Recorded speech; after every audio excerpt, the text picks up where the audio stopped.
you're gonna get it now. God knows what you've done to that poor girl. This is Agent Nightingale, FBI! Get him up, Hemingway! You're under arrest! You move a muscle, I'll unload right in your goddamn face! Stay right where you are, Slade!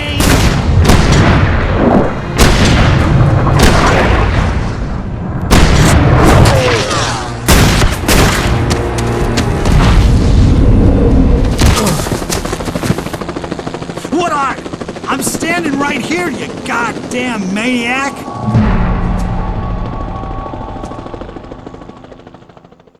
I hated to leave Barry behind, but there was no way I'd miss my appointment with the kidnapper. Give it up, Mr. Wake! Come on! Take it easy! Don't let him get away! Move it! Move it! Move it!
For decades, the darkness that wore Barbara Jagger's skin slept fitfully in the dark place that was its home and prison.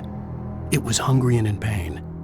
It dreamed of its nights of glory when the poet's writing had called it from the depths and given it a brief, terrible taste of power and freedom. The rock stars had stirred it from the deep sleep the poet had sunk it back to in the end. When it sensed the writer on the ferry, it opened its eyes.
This horror was everywhere I went, circling me.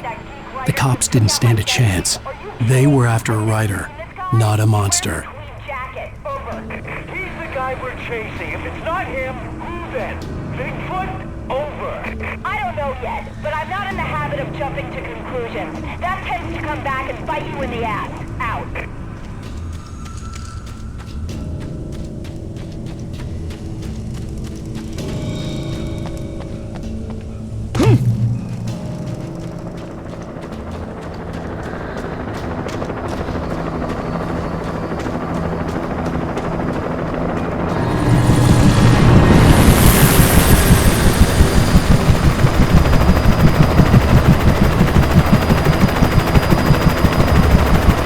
You want to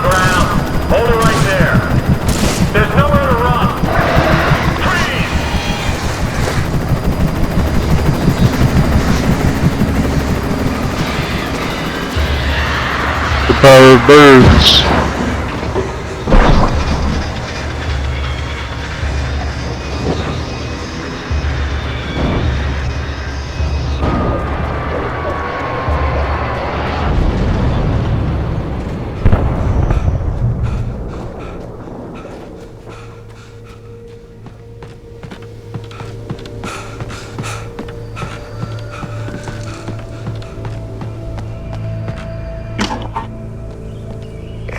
This is James. Mulligan, Thornton, come in. Over.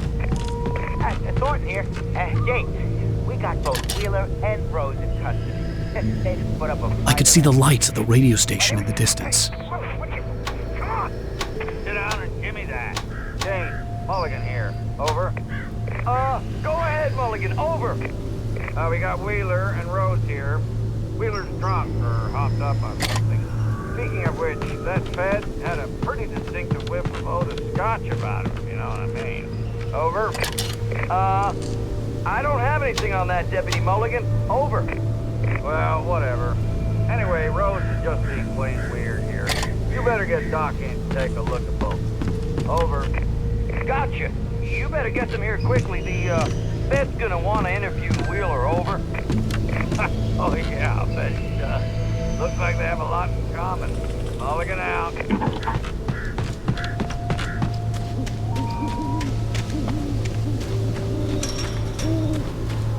I imagined that the broadcast tower in the distance was part of the local radio station. Maine seemed like a decent guy. Perhaps he could give me directions to the coal mine.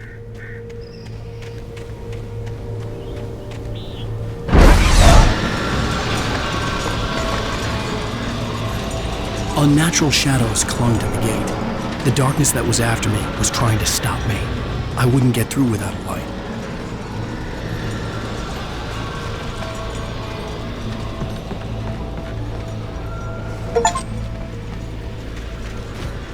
There was no power to the searchlight.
It took me a moment to recognize the flashbang grenades. They were an ideal weapon for my situation. Team 1, come in. Over. Team 1, this is Sheriff Breaker. Report. Over.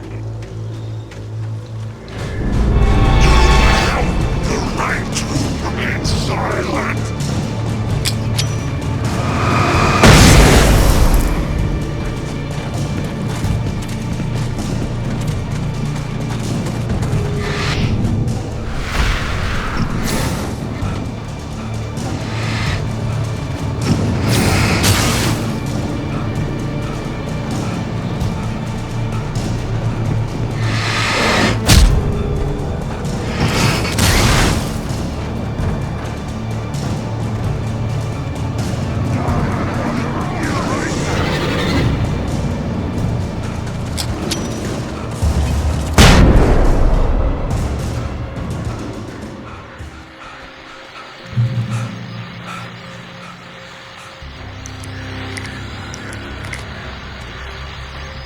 And here's another call.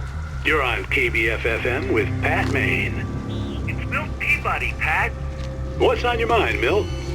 Well, I live near the trailer park, Pat, and there's a big ruckus going on over there. Well, that's just up the road from me, too. What's going on, do you know? I don't know, but there's a bunch of police cars there, lots of sirens, a helicopter buzzing around, and I think I heard some gunshots. Gunshots? Yes, sir, like from a pistol.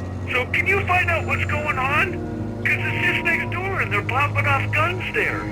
They're still shooting? No, it was maybe 10-15 minutes ago. It sounds serious, Pat. I'm telling you, it don't sound like no party.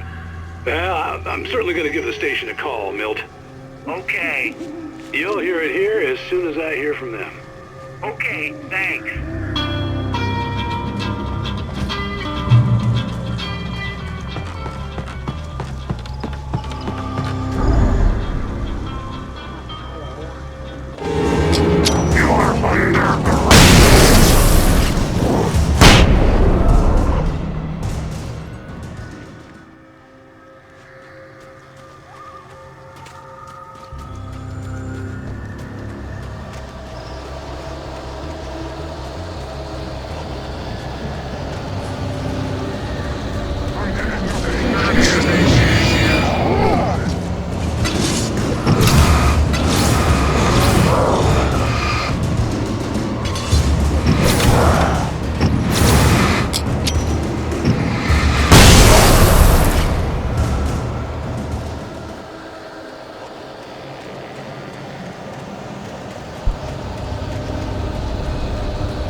I hope Maine could lend me a car to get to the coal mine.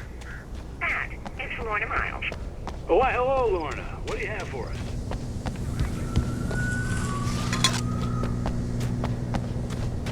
It's a trailer park. Of course you're going to have trouble in a place like that. I mean, what do you expect? The sheriff should be helping us normal citizens instead of wasting resources on those people. Well, Let the trash sort themselves out. I'm sorry, but my granddaddy settled in Bright Falls in 1911.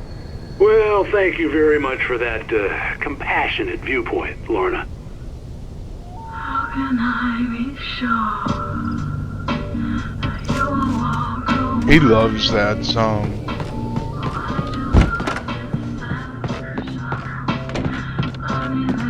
Oh, here's a little surprise. The famous writer Alan Wake just walked in, folks. I'm going to see if I can talk him into an interview. Come on in, Mr. Wake. Oh, I'm so glad you could find the time to do this, Mr. Wake. Nowhere to run now, Dan Brown. You back away from me. Don't hurt it. Whoa, everyone calm down. Put the gun down. We're all friends here, right? Cool your jets, Nightingale. We got him.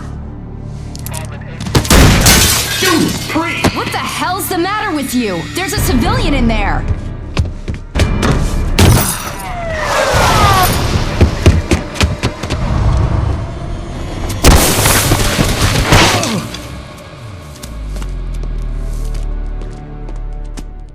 I'll get you yet, even if it kills me. You hear me? You hear me, H.P. Lovecraft? I had fallen off so many cliffs it was ridiculous. That's what you get for naming a book The Sudden Stop. It was probably good I hadn't had the chance to tell Maine where I was going. I'd have to lose the cops and find my own way to the mine. Nightingale stared through the broken studio window into the dark woods. He turned around, started to walk out, but Maine grabbed his arm. "Young man, you almost shot me. You don't shoot off rounds at people like that. What's the matter with you?" Nightingale shook his arm free, marched out. His cheeks burned with rage and humiliation.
There was no sensible reason for the power company work lights to be here. It was almost as if they'd been left for someone like me to use.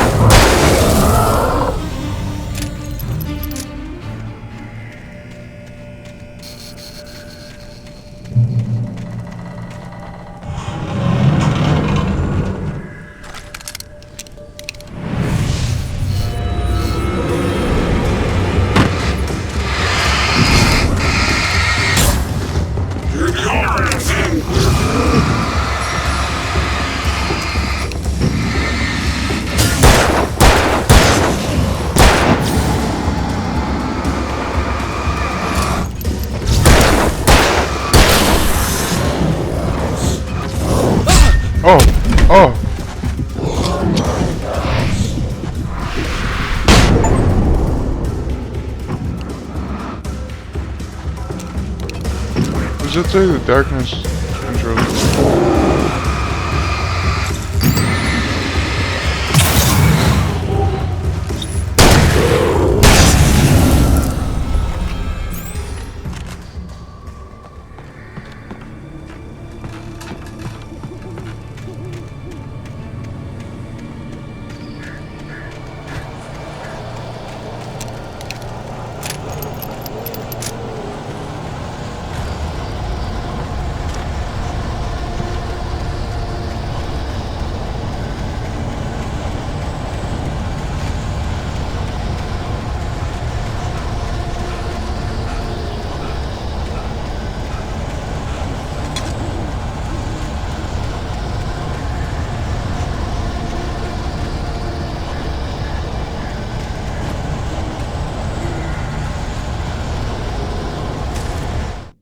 Sarah trusted her gut, and her gut said Agent Nightingale was an asshole. He felt wrong, and it wasn't just the smell of stale booze. It was in the way he flashed his badge, pulled rank, the look in his eyes when he wanted answers. Where was Alan Wake? What was this about an accident? Where was his wife? And most importantly, why did she let Wake go? He wouldn't answer her questions. Federal business was all he'd say.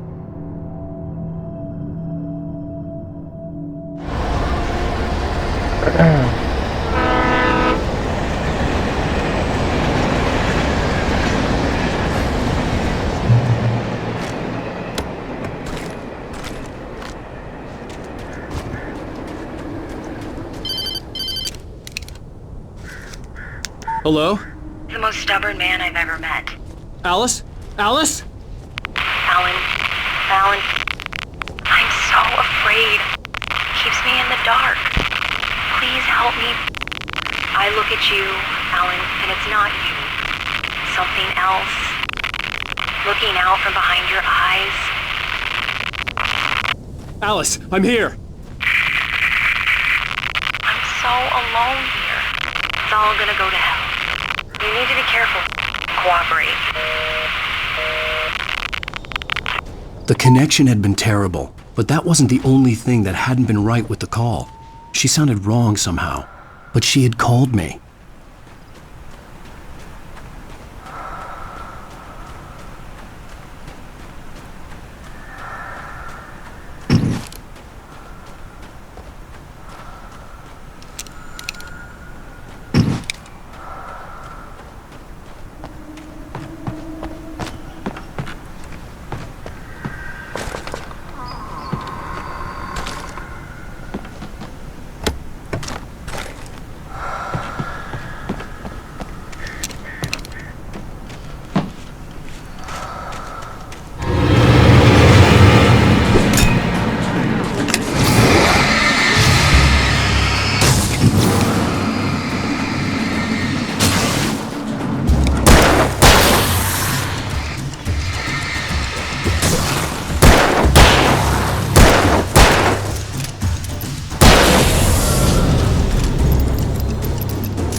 The pipe wrenched itself loose from the bridge's steel framework. Wrapped in darkness, it floated in midair, twitching. For a moment, I didn't understand what I was looking at. The heavy object lurched at me with impossible force. I threw myself out of the way, but just barely. When I turned my flashlight on it, it shook in a dark rage before it flew at me again. I could see a railway bridge up ahead and a warehouse of some sort on the opposite shore. I hoped I could find a car from there.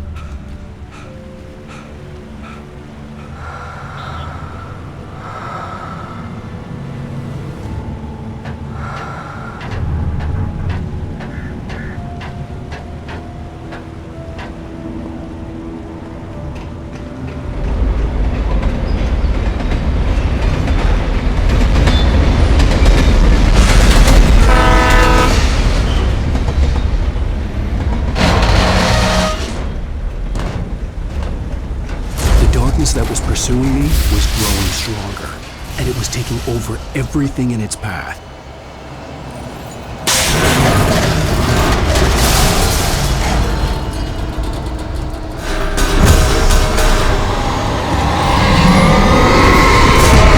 Oh, what the?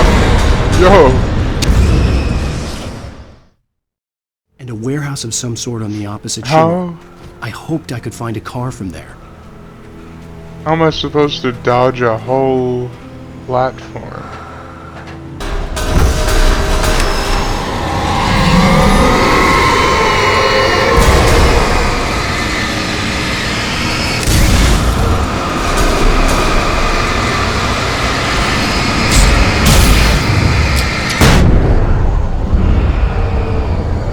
What then? Oh.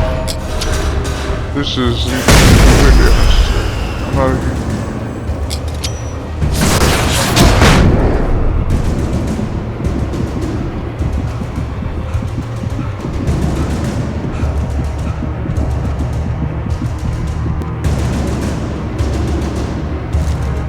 I slammed the door shut right in his smug face. He pleaded for me to open the door. True to form, the asshole actually thought I would obey. I had no sympathy left. No guilt either, not for him. I took a moment to savor the scream. I bet I had a smile on my face. It was all that I had time for. The dark presence was inside the lodge with me. As a teenager, just starting to get interested in writing, Stephen King had been a source of inspiration to me. I thought about all the inanimate objects that had come to life in his books. No one is safe in a good horror story. Certainly not the protagonist. That's what makes them fun. This was anything but. The darkness could possess anything, and it was getting closer. I have a heavy-duty flashlight now.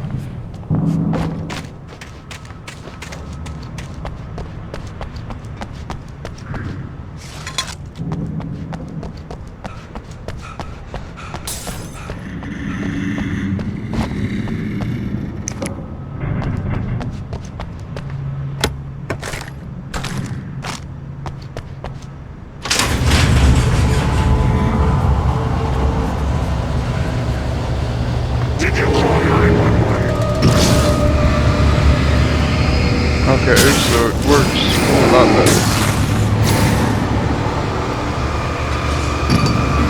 Oh, what the...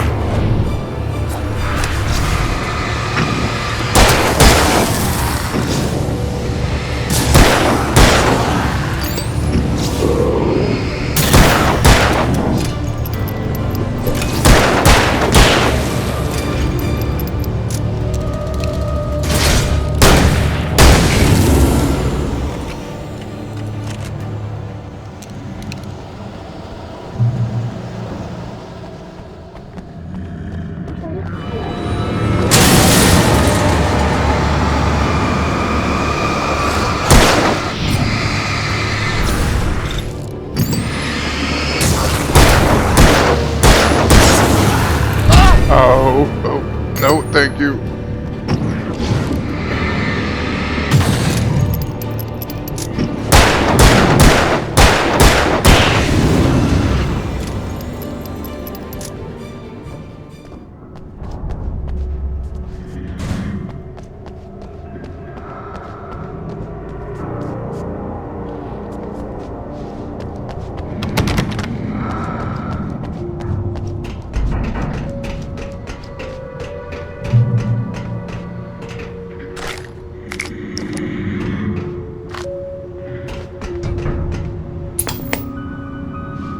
We take the facts of our existence for granted, unaware that they are merely a thin veneer of desperate self-delusion, covering a vast cosmos of madness and horror. All too often, the stars are right. In Night Springs. Twilight Zone time. Tonight's episode, A Family Occasion. Journalist Alvin Derlis' trip to study the local customs of an insular community in Night Springs has been less than successful. Until tonight. Well, I'm glad you changed your minds about this. Ancient customs, local mythology. My editor loves this kind of stuff. Well, Mr. Derlith, we don't want to feel like we're on exhibition. But you have demonstrated the seriousness of your intent. Oh, I am serious. Really, just do your thing. I'll stay out of your way and observe. Actually, I thought you could assist us. I'm afraid we are a man short. It would provide you with an intimate perspective. Could I really? Of course, Mr. Derlith. Well, I guess that's the least What would I have to do? Oh, here. Let me show you with a kiss.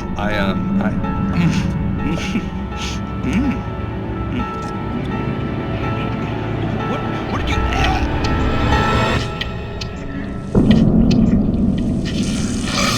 Oh, Mr. Derlith, you have well pleased Nixie Perka, the dweller in flesh. Your body shall host his thousand beyond, and all shall be glory.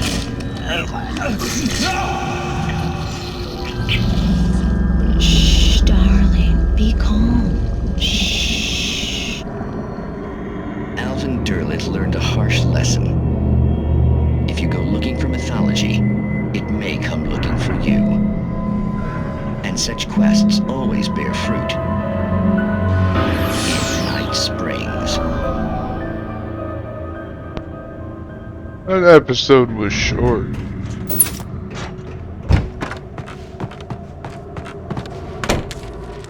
The darkness surged towards me, sucking everything loose from the ground into its depths, tugging at my clothes. I saw the flare the kidnapper had dropped and threw myself towards it just as I felt my feet leave the ground. The darkness embraced me with the force of a tornado. Somehow I managed to light the flare. The darkness roared and cast me away. I fell toward the dark waters of the lake far below.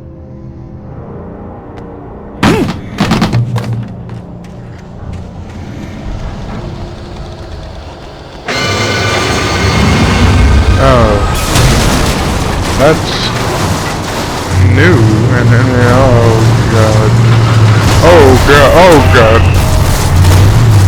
oh yo, what, and this is mad. No, how is this possible?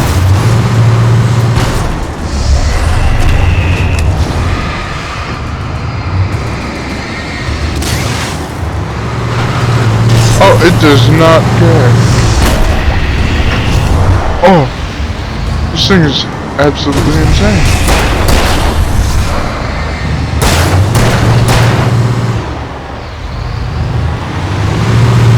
As long as I stay within its wheel, the turn radius, I guess. Should be fine. Oh, okay.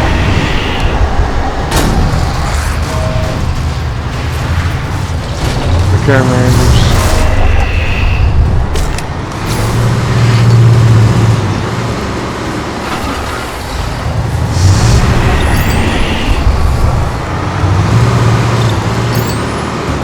Can I drive that after I get rid of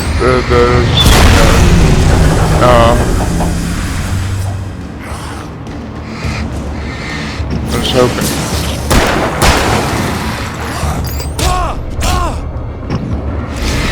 Gremlin.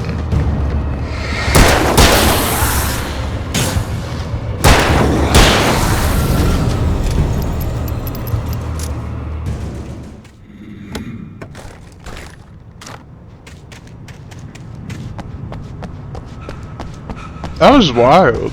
I like that. Spicing it up.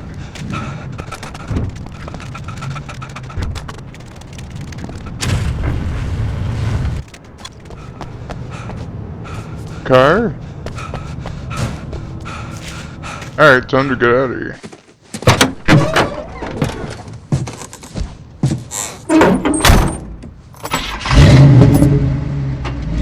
I had never been this glad to see the sunrise. I had a couple of hours to get to the coal mine.